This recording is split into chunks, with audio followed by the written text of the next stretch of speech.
नमस्कार, बहुत स्वागत है आपका एमपीसीजी सुपरफास्ट 100 खबरों के साथ। मैं हूं रीनू। चलिए खबरों का जिक्र करेंगे। सबसे पहले बात करेंगे रायपुर से बड़ी खबर की। आज कांग्रेस की बड़ी बैठक होने जा रही है, जहां प्रदेश निर्वाचन अधिकारी बैठक लेंगे। सीएम भूपेश बघेल, मोहन मरकाम बैठक में शामिल होंगे। छत्तीसगढ़ प्रभारी सचिव चंदन यादव रहेंगे मौजूद। राजीव भवन में होगी बैठक, जहां प्रदेश कार्यकारिणी जिला शहर कांग्रेस के अध्यक्ष शामिल होंगे। संगठन चुनाव सदस्यता अभियान पर चर्चा होगी।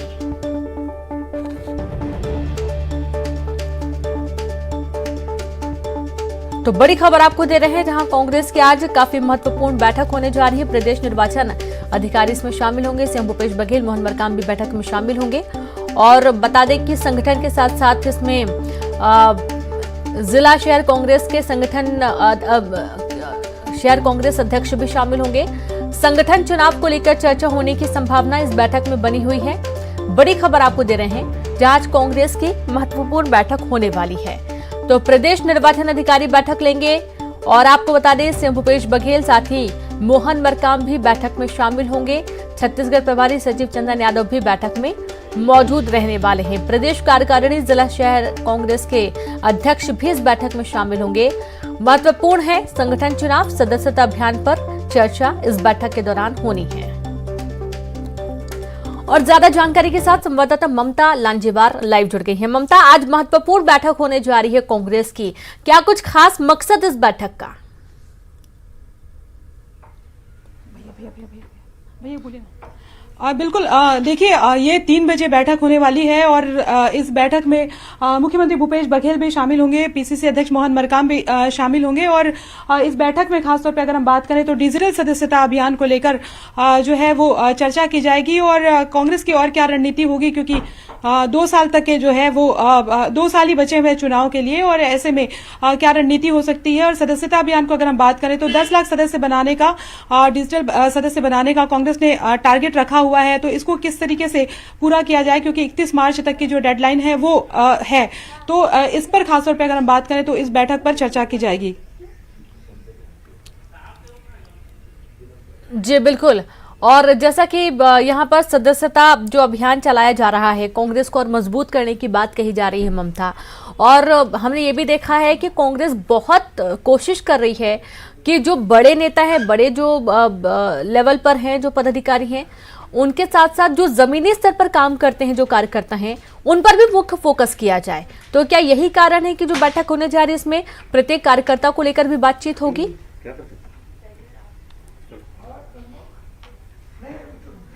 हाँ बिल्कुल, देखिए, पीसीसी अध्यक्ष मोहन मरकाम हमारे साथ मौजूद हैं, उनसे बात करते हैं इस बैठक को लेकर खासतौर पे कि सर वो किस तरह की रणनीति पूरी इस बैठक के दौरान रहेगी और ये माना जाए कि जमीनी कार्यकर्ताओं को भी जो है वो मजबूत बनाया जाए।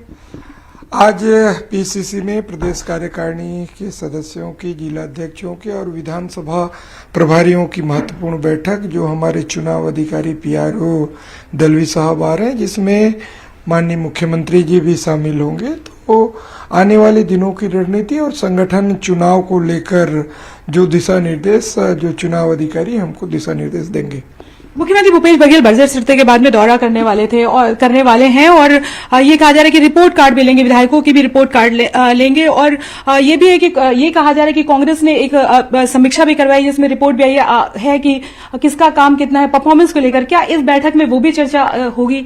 नहीं, देखिए, उन सब मुद्दे को चर्चा तो इसमें नहीं होगी, मगर माननीय मुख्यमंत्री जी अप्रैल महीने से दौरा करने का पूरे प्रदेश में निर्णय लिया है और उससे संगठन को भी गति मिलेगी, कार्यकर्ता भी रिचार्ज होंगे। उसके साथ साथ अगर कुछ कमियां हैं, उन कमियों को दूर करने का अवसर भी मिलेगा। जो काम मांगे हैं, क्षेत्र की समस्याएं मांगे हैं, तत्काल माननीय मुख्यमंत्री जी निराकरण भी करेंगे। एक बड़ी बात होगी और हम 2023 की चुनावों की तैयारी अभी से हम शुरू कर देंगे। आप भी जो है वो कह रहे थे कि समीक्षा की जाएगी, तो क्या आप इस बैठक में भी रखेंगे? लगातार आप पूरे प्रदेश भर में घूम रहे हैं कि क्या कमियां हैं और क्या है, और इलेक्शन मोड पे 2023 के जो है वो कांग्रेस आ चुकी है, ये मान करके चले?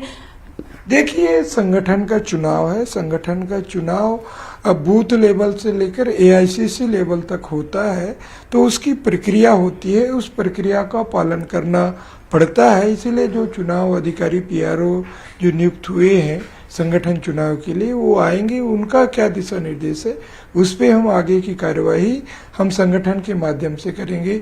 रही बात 2023 के चुनाव की, उसकी तैयारियां प्रारंभिक स्तर पर शुरू हो गई है, बूथ कमेटियां बन चुकी है, अभी सदस्यता अभियान चल रहा है और भविष्य में और हम मार्च तक, जो 31 मार्च तक सदस्यता अभियान है उसको हम तेज गति से करेंगे। वैसे भी हम लोग 28 मार्च तक हम पूरा करने का लक्ष्य रखा है और हमें लगभग करीब हम पहुंच रहे हैं। तो आपको लगता है कि डिजिटल सदस्यता अभियान जो है वो इसलिए भी क्योंकि चुनाव भी काफी करीब है, तो ज्यादा से ज्यादा लोगों को जोड़ें ताकि उस पे चुनाव को लेकर भी मजबूती मिले। और दूसरी बात, आप कह रहे थे कि कोरोना के चलते जो थर्ड वेव है उससे कहीं ना कहीं थोड़ा सा सदस्यता अभियान की जो रफ्तार कम हुई है, तो इसको लेकर भी खासतौर पर इसमें समीक्षा होगी कि कैसे उसको पूरा किया जाए।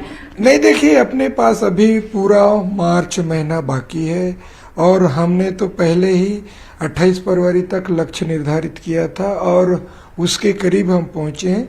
अगर कुछ कमियां हो जाएगी, अगर कम होंगे तो हम ऑलरेडी मार्च में हम पूरा कर लेंगे और जो लक्ष्य से कहीं ज्यादा पूरा कर लेंगे। और अभी तो डिजिटल सदस्यता अभियान चल रहा है, उसमें और गति पकड़ेगी और जो हम लोगों की जो लक्ष्य है, लक्ष्य कहीं ज्यादा करेंगे, ऐसा मुझे लगता है। तो बिल्कुल जिले और ब्लॉक लेवल पे जो है वो पीआरओ एआरओ इनकी भर्ती की इनकी नियुक्ति भी की जाएगी ताकि डिजिटल सदस्यता अभियान जो है उसको भी गति दी जा सके। तो आज ये जो बैठक है उसमें तमाम जो पहलू हैं, चाहे तैयारियों को बात करके की जाए, चाहे डिजिटल सदस्य अभियान को लेकर बात की जाए, चाहे संगठन के चुनाव को लेकर बात की जाए, इस पर चर्चा की जाएगी।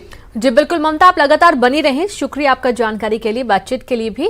और वहीं मुख्यमंत्री भूपेश बघेल आज दिल्ली जाने वाले हैं, जहां कांग्रेस की बैठक के बाद दिल्ली जाएंगे सीएम भूपेश बघेल। शाम 5 बजे दिल्ली के लिए रवाना हो जाएंगे, हाईकमान से करेंगे मुलाकात। यूपी चुनाव के 2 चरणों के प्रचार को लेकर चर्चा संभव है। दिल्ली में छत्तीसगढ़ सदन में रात्रि विश्राम का कार्यक्रम है और जैसा कि आपको मालूम है, सीएम भूपेश बघेल लगातार यूपी में जिस तरीके से चुनावी प्रचार प्रसार होता है वो पहुंच रहे हैं और यहां पर स्टार प्रचारक की भूमिका वे निभा रहे हैं। तो वहीं एक बार फिर से दिल्ली जाएंगे, जहां पर हाईकमान से चर्चा होगी और एक बार फिर से सीधे रुख करेंगे ममता के पास। ममता, आज एक बार फिर से दिल्ली जाने की तैयारी है सीएम भूपेश बघेल की? बिल्कुल, देखिए, आज राजीव भवन में 3 बजे बैठक होगी, उसके बाद 5 बजे मुख्यमंत्री भूपेश बघेल दिल्ली जाएंगे और आज रात को छत्तीसगढ़ सदन में ही रुकेंगे। ये कहा जा रहा है कि हाईकमान से मुलाकात भी करेंगे और जो बाकी के जो 2 चरणों के चुनाव हैं उसको लेकर भी जो है वो चर्चा हो सकती है, क्योंकि प्रमुख पर्यवेक्षक हैं पीसीसी अध्यक्ष मोहन मरकाम हमारे साथ मौजूद है, उनसे बात करते हैं। मुख्यमंत्री आज शाम को 5 बजे दिल्ली जा रहे हैं। देखिए, उत्तर प्रदेश के चुनाव अभी होने हैं, चौथे जो 7 तारीख और 3 तारीख, उसमें माननीय मुख्यमंत्री जी उत्तर प्रदेश के मुख्य पर्यवेक्षक हैं, तो लगातार उत्तर प्रदेश में चुनाव प्रचार में लगे हैं। तो कहीं ना कहीं मुझे लगता है कि उत्तर प्रदेश चुनाव के सिलसिले में दिल्ली जा रहे हैं, दिल्ली से मुझे लगता है उत्तर प्रदेश जाएंगे। और किसी तरह की कोई नहीं, और कुछ नहीं। तो ये है पीसीसी अध्यक्ष मोहन मरकाम और उन्होंने बताया कि मुख्यमंत्री शाम को 5 बजे दिल्ली जाएंगे और वहां पर यूपी के जो चुनाव अभी बचे हैं 2 चरणों के, उस पर खासतौर पर हाईकमान से बात हो सकती है, मुलाकात होगी और किस तरीके से प्रचार प्रसार और किया जाए और क्या जो है वो कांग्रेस की स्ट्रेटेजी होगी, इस पर चर्चा हो सकती है। बिल्कुल ममता, बहुत शुक्रिया आपका तमाम जानकारी साझा करने के लिए। तो वहीं अब रुक करेंगे अगली खबरों का, जहां पर केंद्र सरकार की महत्वाकांक्षी प्रधानमंत्री फसल बीमा योजना के तहत आज फसल बीमा पॉलिसी वितरण अभियान मेरी पॉलिसी मेरे हाथ का शुभारंभ किया जाएगा। तो वहीं कार्यक्रम का आयोजन मुख्यमंत्री शिवराज सिंह चौहान और केंद्रीय कृषि एवं किसान कल्याण मंत्री नरेंद्र सिंह तोमर की उपस्थिति में होगा। प्रदेश के कृषि मंत्री कमल पटेल, जल संसाधन मंत्री तुलसीराम सिलावट, पर्यटन मंत्री उषा ठाकुर, उद्यानिकी मंत्री भारत सिंह कुशवाहा, इंदौर के सांसद शंकर लालवानी सहित अन्य जनप्रतिनिधि भी कार्यक्रम में विशेष रूप से उपस्थित रहेंगे। इंदौर जिले की सांवेर तहसील में बूढ़ी बड़लाई गांव में आयोजित कार्यक्रम में 20,000 से अधिक किसान भाग लेंगे और इस दौरान कुछ किसानों को फसल बीमा पॉलिसी सौंपी जाएगी। यहाँ कृषि मेले के माध्यम से किसानों को कृषि में ड्रोन के उपयोग के बारे में भी जागरूक किया जाएगा। और ज्यादा जानकारी के साथ संवाददाता विकास लाइव जुड़ गए इंदौर से। विकास, आज मेरी पॉलिसी मेरे हाथ योजना की शुरुआत होने जा रही है।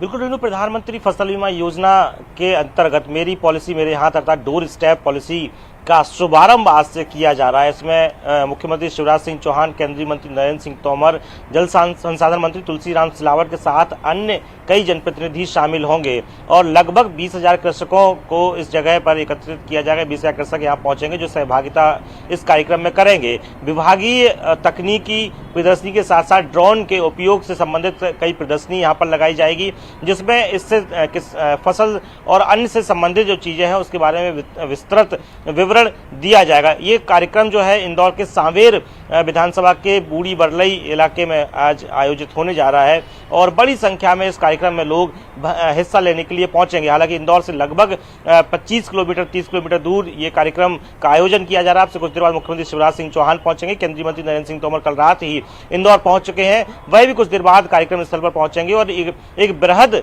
स्तर का ये आयोजन आज इंदौर के सांवेर तहसील के बूढ़ी बरलई इलाके में होने जा रहा है। रेनू जी बिल्कुल, शुक्रिया आपका विकास जानकारी के लिए। तो इस तरीके से एक भी बड़ा कार्यक्रम होने जा रहा है और यहाँ पर 20,000 से अधिक किसानों को लाभ मिलने जा रहा है। तो वहीं बात करेंगे अब यूपी के रण में फिर उतरेंगे सीएम शिवराज। जी हाँ, 27 और 28 फरवरी को यूपी के दौरे पर रहेंगे सीएम। 6 विधानसभा क्षेत्र में जनसभा को संबोधित करेंगे। 27 को घोसी, सिकंदरपुर और हाटा में जनसभा होगी। 28 को जखनिया, मुंगरा, बादशाहपुर और जफराबाद में जनसभा को संबोधित करेंगे मुख्यमंत्री शिवराज सिंह चौहान। तो इस तरीके से एक बार फिर से यूपी के रण में फिर उतरेंगे सीएम शिवराज। 27 और 28 फरवरी को यूपी के दौरे पर रहेंगे सीएम। और सीधे रुक करेंगे भोपाल से संवाददाता शरद जुड़ गए हैं। शरद, 27 और 28 को यूपी का दौरा है सीएम का। देखिए, बिल्कुल ठीक कहा है आपने। मुख्यमंत्री शिवराज सिंह चौहान, हालांकि इससे पहले भी उनके जो दौरे हैं वो उत्तर प्रदेश में चुनावी दौरे हो रहे थे, लेकिन बीच में एक विराम के बाद एक बार फिर से उनके जो दौरे हैं उनका कार्यक्रम तय किया गया है।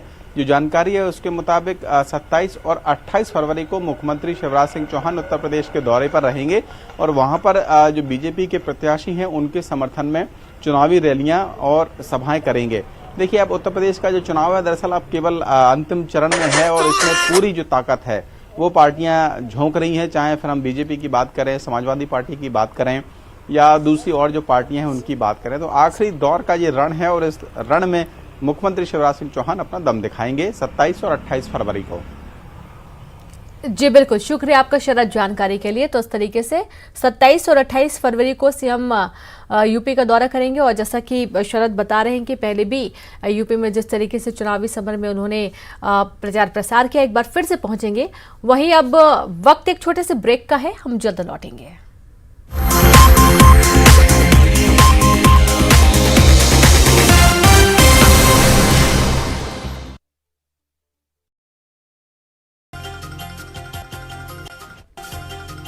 भाजपा की खाद की समस्या को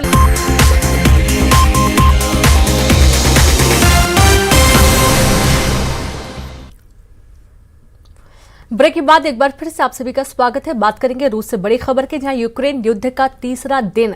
भारतीय दूतावास की नई एडवाइजरी, यूक्रेन में भारतीयों के लिए सलाह दी गई है। बॉर्डर पर नहीं जाने की सलाह दी गई है। अधिकारियों से बातचीत की सलाह, मौजूदा ठिकाने पर रहने का सुझाव दिया गया। पूर्वी यूक्रेन में रह रहे छात्र घरों में ही रहें। जैसा कि आपको मालूम है कि भारत के कई सारे छात्र हैं जो कि यूक्रेन में पढ़ाई कर रहे हैं और इस दौरान सलाह दी गई है कि जो जहां पर हैं वहीं पर सुरक्षित रहें और वहां पर जो अधिकारी हैं अधिकारियों से बातचीत करने की सलाह दी गई है। युद्ध का तीसरा दिन है और इस दिन लगातार जो छात्र हैं वो भी काफी डरे हुए हैं। भारत में जो उनका परिवार है वो भी बार बार सरकार से गुहार लगा रहा है ताकि उनके बच्चे को सकुशल वापस लाया जा सके। हालांकि भारत की भी पूरी कोशिश है सभी बच्चों को सुरक्षित लाया जा सके। नई एडवाइजरी, भारतीय दूतावास की नई एडवाइजरी जारी हुई है, जहां यूक्रेन में भारतीयों के लिए बॉर्डर पर नहीं जाने की सलाह दी गई है और अधिकारियों से बातचीत की सलाह। तो वहीं मौजूदा ठिकाने पर रहने का सुझाव है। पूर्वी यूक्रेन में रह रहे छात्र घर में ही रहें। तो वहीं पुतिन के खिलाफ अमेरिका का एक्शन, अमेरिका ने लगाया पुतिन पर प्रतिबंध। जी हां, पुतिन के खिलाफ अमेरिका ने लगाए प्रतिबंध। रूस को आर्थिक कीमत चुकाना होगी। अमेरिका ने कहा लोकतांत्रिक देश पर आक्रमण करना गलत है। रूस को राजनयिक कीमत भी चुकानी होगी। यूएनएससी में रूस के 3 सदस्यों पर प्रतिबंध लगाया गया है।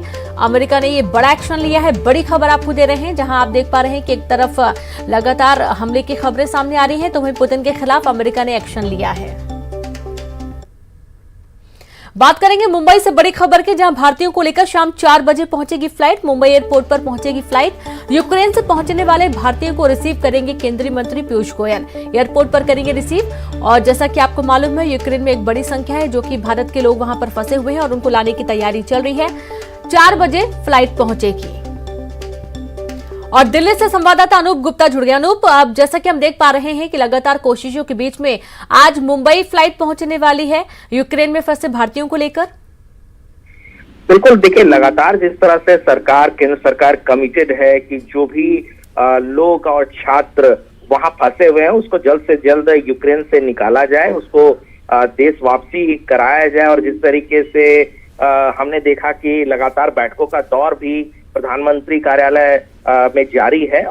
आज शाम 4 बजे खुद पीयूष गोयल जो कि केंद्रीय मंत्री हैं, वो वहां जो लोग आ रहे हैं यूक्रेन से उनको रिसीव करने पहुंचेंगे। इसको एक बहुत बेहतर जेस्चर के तौर पर देखा जा सकता है। एक संदेश है कि किस तरह से केंद्र सरकार जो है वो कमिटेड है निकालने को लेकर के, क्योंकि पहले ही केंद्र सरकार ने साफ कर दिया है कि जो भी खर्च है वो केंद्र सरकार वहन करेगी। तो एक सुविधा है और ये दर्शाती है कि किस तरीके से जो विदेशों में भारतीय रह रहे हैं, अगर वहां कोई मुसीबत आ जाता है तो किस तरह से केंद्र सरकार उसको लेकर सजग रहती है और किस तरीके से उसको वापस लाया जाता है। इससे पहले हमने अफगानिस्तान में देखा और अब भी यूक्रेन में लगातार सरकार की तरफ से इस तरह की जो कोशिश है वो की जा रही है। जी बिल्कुल। अनूप, पुख्ता यदि जानकारी हो, तकरीबन कितने लोग हैं जो कि लाए जा रहे हैं अभी?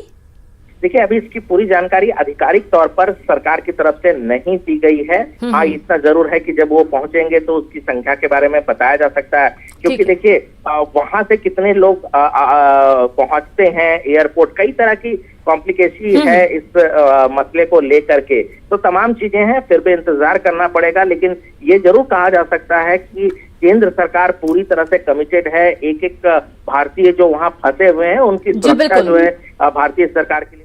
शुक्रिया आपका अनूप, जानकारी साझा करने के लिए। तो इस तरीके से केंद्र सरकार लगातार कोशिश कर रही है कि जो भारतीय वहां पर फंसे हैं उनको सुरक्षित भारत वापस लाया जा सके। अखिलेश यादव पर जेपी नड्डा ने कहा कि जो लोग गलत करेंगे उनकी गूंज देश में होगी। नड्डा ने कहा कि अखिलेश की खुद की सीट करहल में फंसी हुई है, इसलिए अपनी सीट बचाने के लिए पिताजी को लाना पड़ा। उत्तर प्रदेश के चुनाव तक पहुंच गई। अखिलेश यादव कह रहे हैं कि जब देशभक्तों के खिलाफ लड़ने वालों की गूंज सारे देश में पड़ेगी, सारे देश में ये गूंज जाएगी। अखिलेश अगर टेररिस्टों को बचाता है तो हम छोड़ने वाले नहीं हैं, हम गांव-गांव गली-गली पहुंचाएंगे। तो क्योंकि अखिलेश यादव कह रहे हैं कि बीजेपी घबरा रही है, चुनाव में हार रही है, इसलिए गिरफ्तार करवा रही है। क्यों घबराने का क्या सवाल है? करहल में तुम पूज्य पिताजी को ले जाते हो और हमसे बोलते हो कि हम घबराए हुए हैं। तुम्हारे जो लोग बीजेपी को छोड़ करके गए उन्होंने अपनी कंसेंसी छोड़ दी और घबराए हुए हम दिख रहे हैं कि ये क्या मतलब है? मेरे तो समझ कह रहे हैं आप एजेंसियों का बेजा इस्तेमाल कर रहे हैं। इन एजेंसीज में कहाँ आती है? आपको विधानसभा आपने अपनी सीट छोड़ दी और एक सीट पर आप गए और वहां पर आपको पूज्य पिताजी को लाना पड़ा, इसमें एजेंसी कहाँ आती है? इसमें तो लोग सीबीआई, ईडी और आईटी की बात कर रहे हैं। ईडी नहीं, मैं तो बात कर रहा हूं कि घबराया कौन है। आप देखिए, अब आपने कहा कि अखिलेश जी उत्तर प्रदेश का चुनाव कहां लड़ रहे हो, तभी तक करहल का चुनाव लड़ रहे थे। अपने पूज्य पिताजी को क्यों लाना पड़ा? मेरे को समझाइए तो जरा सा।